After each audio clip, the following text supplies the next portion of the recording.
El presidente informa. Saludos compatriotas, soy el presidente constitucional de la República del Ecuador, Lenín Moreno.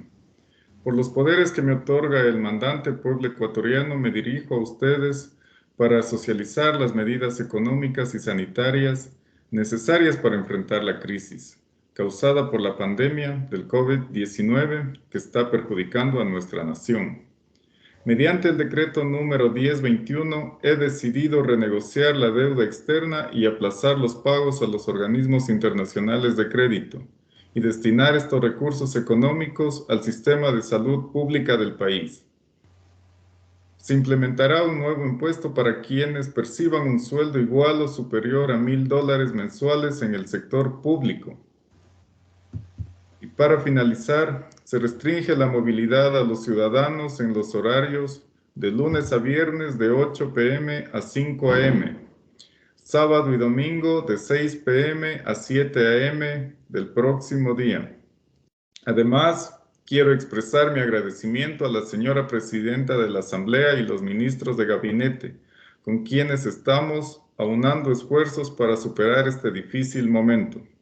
Tiene usted la palabra, señora presidenta. Buenas noches, les saluda Guadalupe Llori, presidenta de la Asamblea. Como lo recalcó el presidente de la República, Lenín Moreno, vamos a solucionar y enfrentar los graves problemas de la nación en materia de la salud, empleo, reactivación económica, entre otros aspectos que permitan el buen vivir.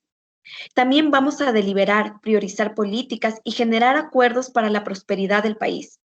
Vamos a legislar en los 100 primeros días de administración para reactivar la economía, combatir el COVID-19 y crear empleo. Vamos a lograr consensos. Además, admitir que la crisis es de tal magnitud que las soluciones tradicionales no sirven para superar y que no hay movimiento. Puede basarse al mismo sin abrirse el diálogo y quedar de acuerdo con todo el público ecuatoriano. También recalcamos que este COVID-19 ha afectado a miles de ecuatorianos, dejándolos sin empleo y muchos de ellos fallecieron por la falta de medicación que había en Ecuador. Vamos a cooperar y ayudar para que esta inversión y garantizar al pueblo ecuatoriano una mejor salud y una mejor economía. A continuación, el ministro de Salud.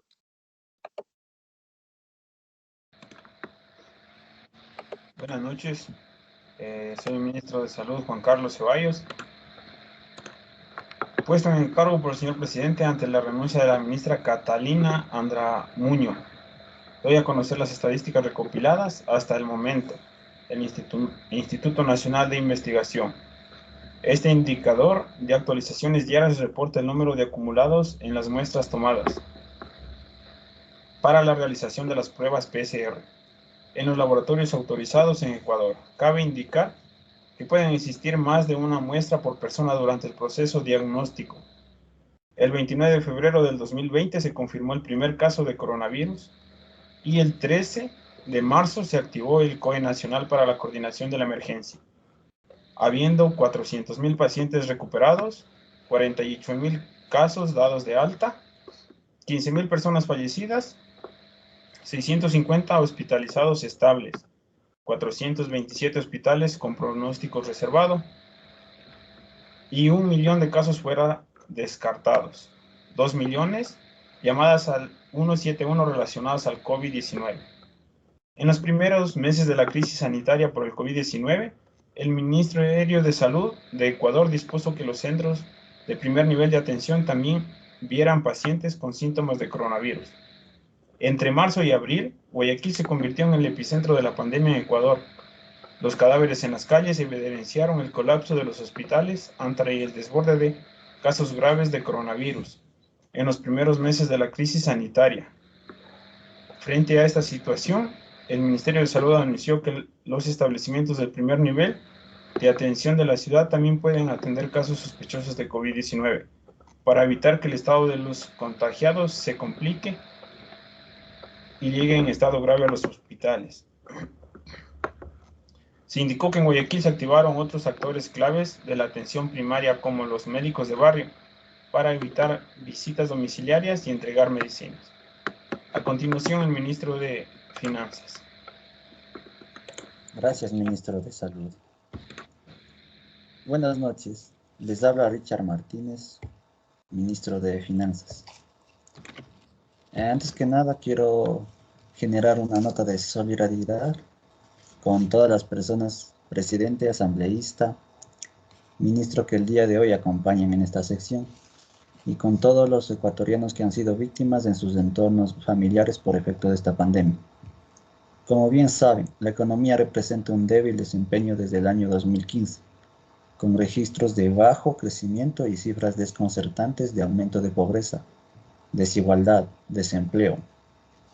A esto sumémosle los 3 meses que estábamos en encierro por la cuarentena, lo cual ha provocado una cifra desconcertante de desempleo, ocasionando un agresivo endeudamiento que alcanzó los 58.533 millones de deuda pública, lo que se agrega a los 53.39% del Producto Interno Bruto. Los ingresos por recaudación de impuestos por exportación de crudo no alcanza a cubrir los gastos del Estado, y debido a la pandemia, el país está produciendo como se venía realizando.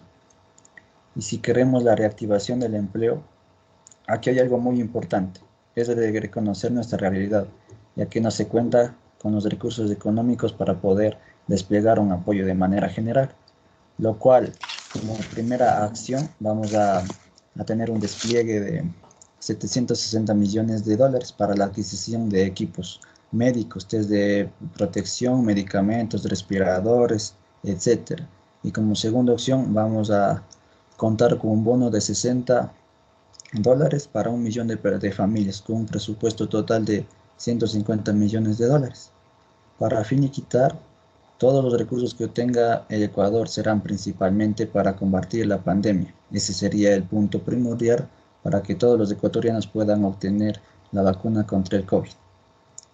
Mediante las gestiones para la adquisición de las mismas, que el gobierno realice y con todo el apoyo del Estado, para que de esta manera garantizar la salud y el bienestar de los ecuatorianos, y así poder retornar de manera segura a nuestra vida cotidiana.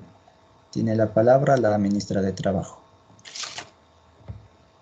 Muchas gracias, ministro. Les habla Luisa Poveda Velasco, ministra de Trabajo, y les voy a informar sobre las cifras de desempleo.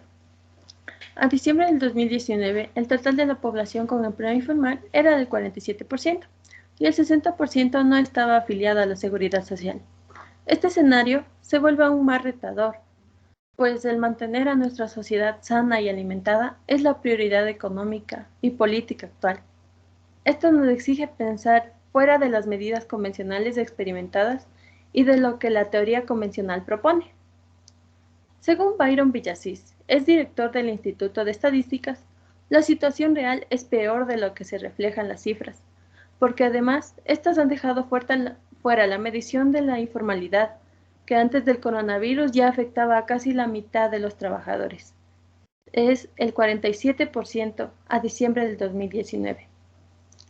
Las cifras del COVID-19 en Ecuador no solo hablan de más de 109.000 contagiados y más de 6.360 fallecidos en 5 meses, sino de 1 millón de desempleados y 5.3 millones de trabajadores en condiciones laborales precarias.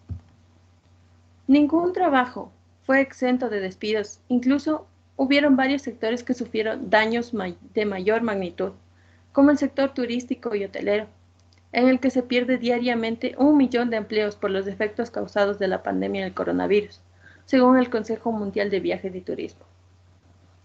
En total, se considera que la crisis ha puesto en riesgo inmediato 50 millones de puestos de trabajo, mientras que 320 millones de empleos se enfrentan al impacto de la pérdida de sus negocios. La Cámara Provincial del Turismo de Pichincha aseveró además que el turismo es la tercera fuente de ingresos no petróleos a la economía nacional, con alrededor de 1.800 millones de dólares en el año 2019. Por la operación en todo el territorio nacional, más de 25 millones de empresas, en su mayoría 90% microempresas, que generan más de 124.000 empleos directos y 450.000 empleos indirectos, especialmente en mujeres y jóvenes, ayudando a un desarrollo territorial equilibrado, a la equidad de género y generacionalidad. En Ecuador se pone en discusión establecer un ingreso básico que vaya más allá de la transferencia del BDH, permitiendo la aportación voluntaria al IES, al salario por microemprendimiento y autoempleo, financiado a partir de un impuesto solidario, como contribución de los sectores más acaudalados. Se sabe que a raíz del desempleo también aumentó la desnutrición, especialmente en niños menores de 10 años. A pesar de que la presidencia, en conjunto con los alcaldes provinciales, han ayudado a la repartición de canastas y alimentos y bonos, esto no ayuda en nada a generar empleo. Debemos pensar en que las personas no solo viven de alimentos, necesitan pagar arriendos en su mayoría, necesitan pagar servicios de internet para poder empezar con los trabajos virtuales y también la educación virtual para los niños menores. El trabajo es indispensable para que una persona obtenga una vida digna. Muchas gracias. Tiene la palabra el señor presidente de la República. Gracias, señora ministra. Un mensaje final, ecuatorianos.